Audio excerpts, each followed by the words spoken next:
Deep in the jungle, 2 hours northeast of Angkor Wat, sits one of the most fascinating ancient sites I've ever explored. One that was only added to the UNESCO World Heritage List in 2023, Koh Ker. I was so taken with Koh Ker that I returned twice in less than 2 weeks, even though each visit meant a 4-hour round-trip drive. There's just so much here. A massive 7-tier pyramid, enormous lingas that defy easy explanation, vast water management systems, including a 7-kilometer-long dam, finely carved megalithic blocks, renowned sculptures, precisely worked artifacts, structures that appear to have suffered intense burning, and possible links to equally mysterious sites in India. I'm so excited to walk you through all of this in this 2-part series on the ancient site of Koh Ker. This place stretched my thinking in ways few other sites have. Koh Ker is a huge site, covering nearly 3,000 acres. For comparison, Angkor Wat spans just under 400 acres. Originally known as Lingapura, City of Lingams, the name will make perfect sense soon enough. The site lies along a 200-kilometer royal road that once connected Angkor Wat to Wat Phu in Laos, the temple that I covered in my last episode. In total, Koh Ker includes more than 100 temples, among them a 7-tiered pyramid that strongly resembles Mayan step pyramids. According to the official UNESCO account, the entire complex was built in a single 20-year span under King Jayavarman IV from 921 to 944 AD, and then abandoned. This timeline rests mainly on inscriptions found across the site. But I'll say this up front, I think Koh Ker is considerably older and more complex than the official story suggests, and we'll examine the dating evidence in more detail later in the episode. Even the official UNESCO documentation struggles to categorize Koh Ker. Here are some phrases that they use: unparalleled, one of a kind, isolated representations, gigantic, colossal monolithic stone blocks, remarkably different, sophisticated, new innovative style, unconventional construction technology. They add that everything was designed to be bigger and more dynamic than in other periods, and that's exactly right. Yet, because the inscriptions date to the 10th century, that's where the official narrative stops. However, I believe there's much more to this story than that. In fact, I believe this is one of the most important archaeological sites in the world. At first glance, Koh Ker's temples appear to be irregularly located. But if you look at the topographic map of the site, it becomes clear that this entire complex was designed to align with particular geological features. In the heat map now on the screen, white marks the highest elevations and green the lowest. The largest and most elaborate temples cluster along the higher ground south and east of the central 1-kilometer-long man-made lake known as the Rahal. To the north stretches a 7-kilometer dam that blocked the valley's main river, forming Cambodia's largest ancient reservoir. The famous 7-tiered pyramid stands between the Rahal and this vast northern reservoir. Curiously, the orientation of the pyramid and the surrounding associated temples, including the Rahal, do not follow the typical east to west orientation of other Khmer temples. Instead, they are all rotated 14 degrees to the northeast. There are many theories about why these are rotated in such a way.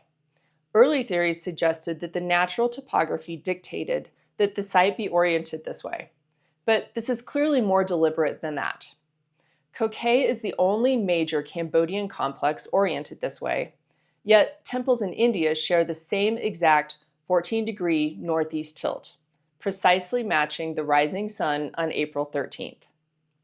That date marks the Hindu Solar New Year and the sun's entry into Aries, a moment ancient Vedic astronomy considered the peak of divine energy, balance, and the beginning of a new solar cycle. So let's take a look at the structures of Koh Ker, starting with Prasat Thom.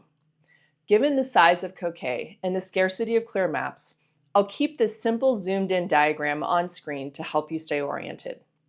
Prasat Thom sits on the north side of the Rahal and forms the heart of the site, home to the grandest structures, including the pyramid. The entire complex stretches in a long linear arrangement along an east-west axis, rotated 14 degrees northeast, covering over a kilometer. Unlike the concentric plans typical of Angkorian temples, Prasat Thom uses an elongated design. 2 large rectangular enclosures joined end to end and surrounded by a laterite wall. The front enclosure holds a moat with an island containing smaller shrines and the central sanctuary. The rear enclosure contains the pyramid itself and an artificial hill. In total, the complex encloses 21 shrines, as well as numerous gateways and auxiliary buildings. Approaching from the parking area, you enter through a large cruciform gopura with extending wings. The sheer scale of this construction hits you immediately. The huge, heavily weathered blocks, perfectly fitted together without mortar, the fallen pillars, everything is substantially larger than anything I've seen anywhere else in Cambodia. And the window spindles visible right at the entrance are among the biggest I've encountered, and in my opinion, clearly turned on a lathe. The Grand Eastern Gateway, Prasat Thom, sometimes called the Red Temple, is a towering red brick structure on a square base with 4 retreating levels, sandstone door frames, and lintels showing Vishnuite scenes, including warriors flanking an elephant. Scaffolding covered it during my visit, but I could still get close enough to appreciate the doorway and the enormous pillars, the largest and most precisely cut I've seen anywhere in the country. The doorways themselves are at least twice as tall as I am. I won't get into it in this episode, but as I've argued in earlier episodes, I believe that these brick buildings represent later repairs or rebuilds to earlier sandstone and laterite structures. This gateway once housed monumental sculptures, including a 5-meter-tall, 7-ton dancing Shiva with 5 faces and 10 arms, standing on a pedestal supported by burden-bearing lions, accompanied by figures of drummers, Uma, Kali, and animal-headed attendants.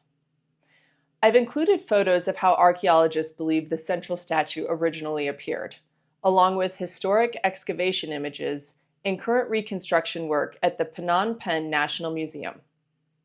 Imagine the impression that this statue must have made on people as they entered this temple complex. It must have been a truly breathtaking sight. The sculptural style at Koh Ker stands apart in Cambodia, which sadly made these pieces prime targets for looters.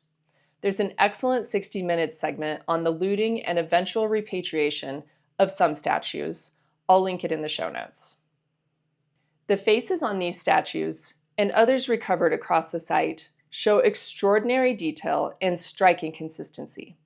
They are unique amongst Cambodia's ancient statues as they capture movement and emotion, powerful yet serene, adorned with elaborate jewelry, headdresses, and garments. They depict Hindu deities, mythical beings, and athletes. I've included some photos of some of the more famous examples of these statues. This one is Shiva and Skanda, showing a man seated with his hands held together, with the boy shown clasping the man's hands between his own. Another is believed to be Skanda on his special mount, a peacock. The peacock is shown with a jeweled necklace and a fan-shaped spread tail. The details of the head and feathers are intricately carved. And finally, here's a muscular temple guardian, shown with his legs bent, and the artistic style represents action and movement. The carvings of his face are still in perfect condition, with defined eyebrows and a chin-strap beard. Viewed from the back, this sculpture also has strong shoulders and legs. I can't help but notice strong parallels with Egyptian sculptures. They're large, very high quality, and they have similar eyes and brow ridges, elegantly curved noses, the same serene smile, similar chin-strap beards. They even have similar ears. This is entirely unacknowledged and undiscussed in the archaeological community. Back to the temples, once you cross the moat surrounding the inner complex, you approach Prasat Thom, the iconic 7-tiered step pyramid that rises to a height of 35 meters, or just under 120 feet. It's the tallest tiered Hindu pyramid in Asia, the only 7-tier example in Southeast Asia, and the only fully stone pyramid in Cambodia. Every other Cambodian pyramid has an earthen core faced with laterite or sandstone. This one is solid stone throughout. Just west of the pyramid stands a large artificial hill locals call the Tomb of the White Elephant. Archaeologists agree it's man-made, roughly 35 meters high and 100 meters across, clearly visible as a perfect cone in LiDAR scans beside the pyramid. The official view is that this must have served as a tomb, but I think we should keep our minds open to other possible functions. The hill is currently off limits to visitors for safety reasons. The original ascent up the pyramid was via an eastern staircase, now heavily damaged and unclimbable. Today, visitors use a wooden staircase on the north side. As you walk around this pyramid, you're immediately struck by the size of the stones used to build the structure and how elegantly they fit together without mortar. The stones were carved with almost a puffy cloud effect. Where the seams come together, it's flat, tight stonework. But between the seams, the stones maintain a pillowy quality. With that said, you don't have to look for very long to see stones that bend around each other at odd angles, similar to the stonework you see at other ancient sites around the world. There's also a great deal of weathering apparent on this stonework. The sheer scale of the pyramid becomes quite apparent as you climb up each of the 7 tiers to reach its summit. A study completed measuring the magnetic susceptibility of the laterite at Koh Ker found that the laterite used in the construction contains more iron and higher magnetic values than laterite used at Angkor. Even more telling, the laterite used to build the pyramid specifically shows unusually low strontium levels, meaning higher quartz content. Researchers identified quarries for most of the site's laterite, but have so far been unable to locate any source matching the pyramid's distinctive material. As you may know, higher quartz content typically means greater hardness, chemical stability, heat resistance, and interesting electrical properties.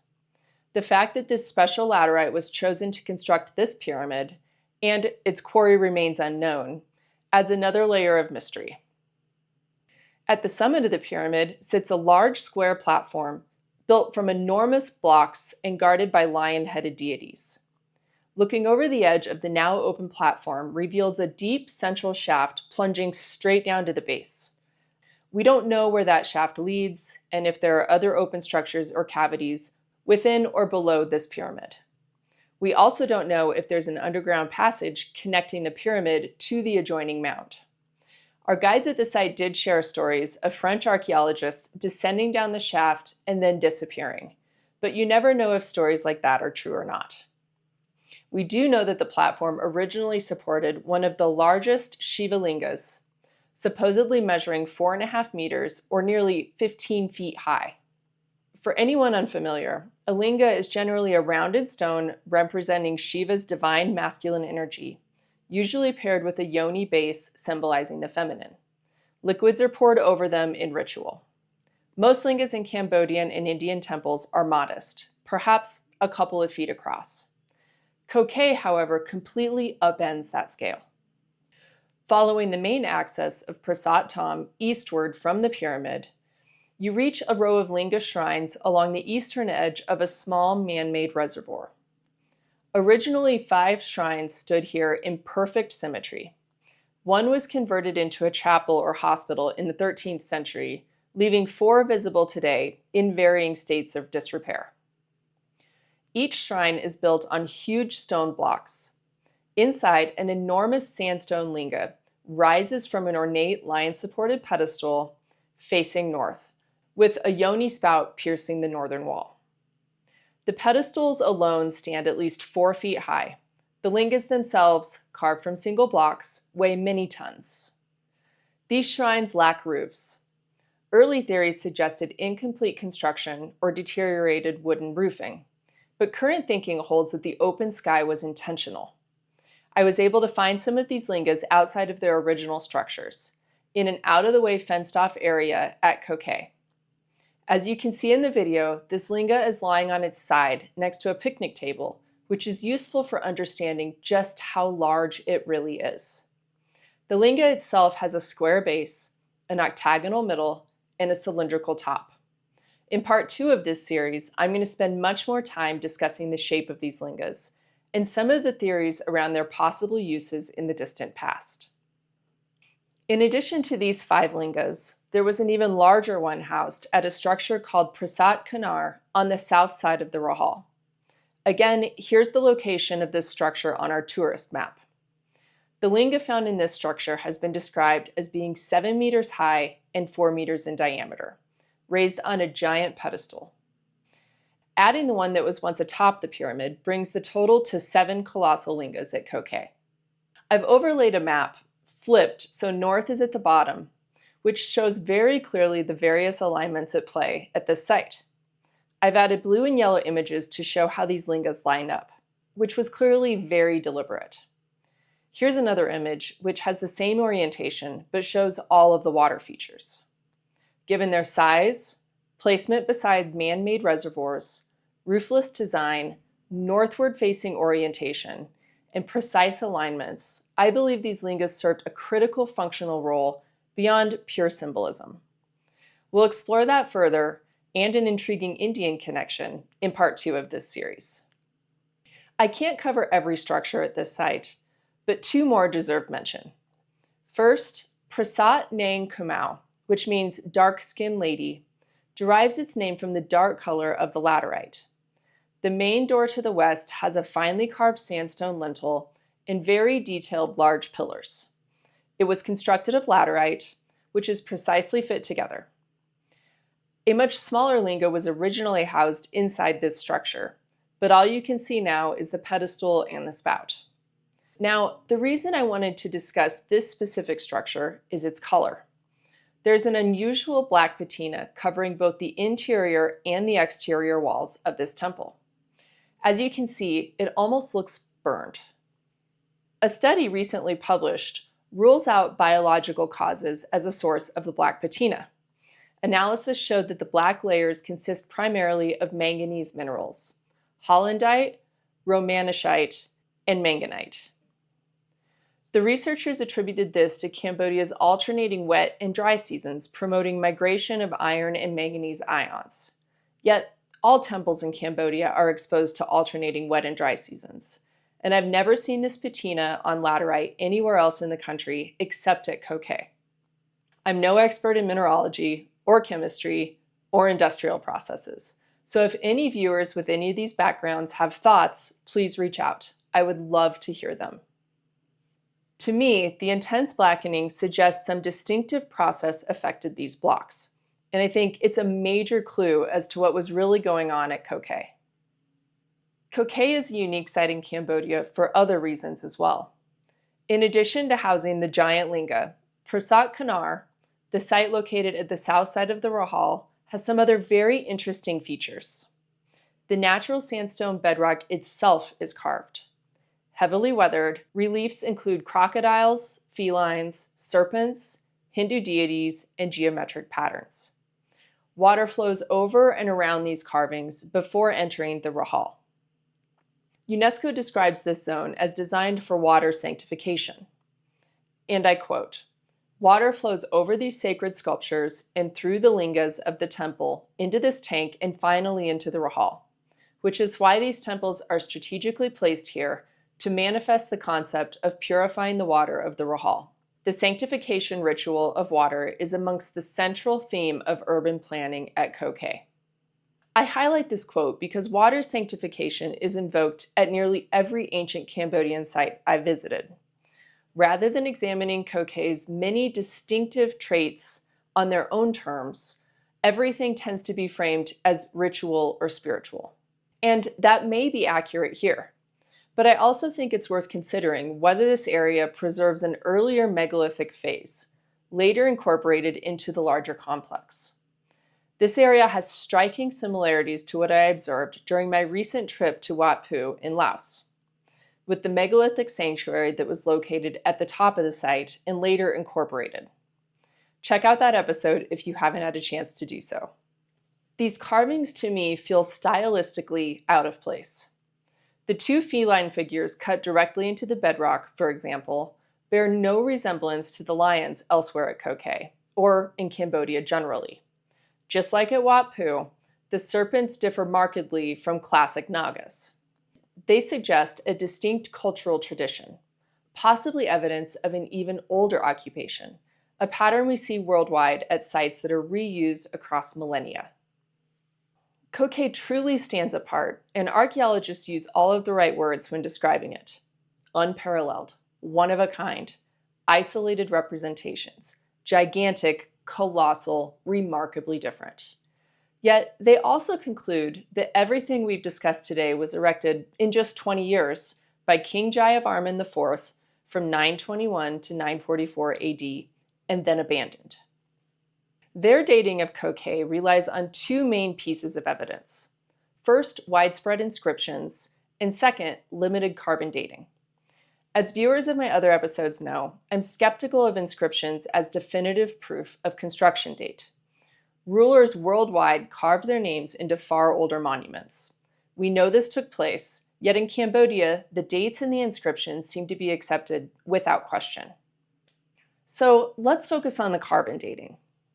In 2018, Australian researchers from the School of Geosciences and the School of Culture drilled 9 cores at Koh Ker, 4 from the Prasat Thom moat near the pyramid. The chart on the screen shows the results. The column highlighted with orange shows the depth of the core that was drilled, from 10 centimeters down to 214 centimeters, or a little over 7 feet. The column highlighted in green shows the calibrated age. As we would expect, the deeper the sample, the older the date. Some questions come up here. First, 692 AD predates the site by 230 years. If they had drilled deeper, would we find even older results? And why is there 7 feet of sediment? At roughly 3 feet down, dates reach as recent as 1636 AD. Sediment accumulates when a moat is no longer maintained. Today, Angkor Wat's moat is kept clear through constant plant removal and periodic dredging. Surely the original builders maintained theirs similarly. It makes little sense to invest in building a grand moat only to let silt bury it. I suspect the moat, and much likely much of this site, substantially predates even 692 AD. Once active management ceased, sediment began filling the unused feature. The dated material reflects post-abandonment accumulation, not construction. I'm not denying Jayavarman IV occupied Koh Ker from 921 to 944 AD. Inscriptions and abundant 10th century ceramics confirm this fact. The question is whether he built this site. The 7-kilometer dam, solid stone pyramid, enormous lingas, distinctive sculptures. Or did he choose Koh Ker as his new capital specifically because all of these incredible structures and water features already existed here? Without further dating, we can only speculate. But I think it's important to look critically at the dating of this site and sites like it. So what's really going on here? We have a 7-tiered pyramid constructed with unique quartz-rich laterite, deliberately oriented, once crowned with a giant linga. We have an adjacent man-made mound that you're not allowed to explore. Precisely aligned rooftop shrines housing enormous lingas beside artificial reservoirs. Structures coated in a mysterious black patina. A bedrock sanctuary with carvings in a style unlike the other structures at Cambodia. And there's still so much more I haven't even touched on. For now, I'll stand by my opening claim. Koh Ker ranks among the world's most important archaeological sites. In part 2, we'll examine the 2012 LiDAR discoveries, dig deeper into the giant lingas, and explore striking parallels with ancient sites in India and Vietnam. In the meantime, if you work in chemistry, geology, or related fields and have insights on today's topics, or if you want to know more about something specific in part 2, I'd love to hear from you. You can leave me a comment on this video or shoot me an email at secretsandstonepodcast@gmail.com. Koh Ker raises endless questions, and answering them will take many curious minds working together. Thanks so much for watching, and we'll see you next time.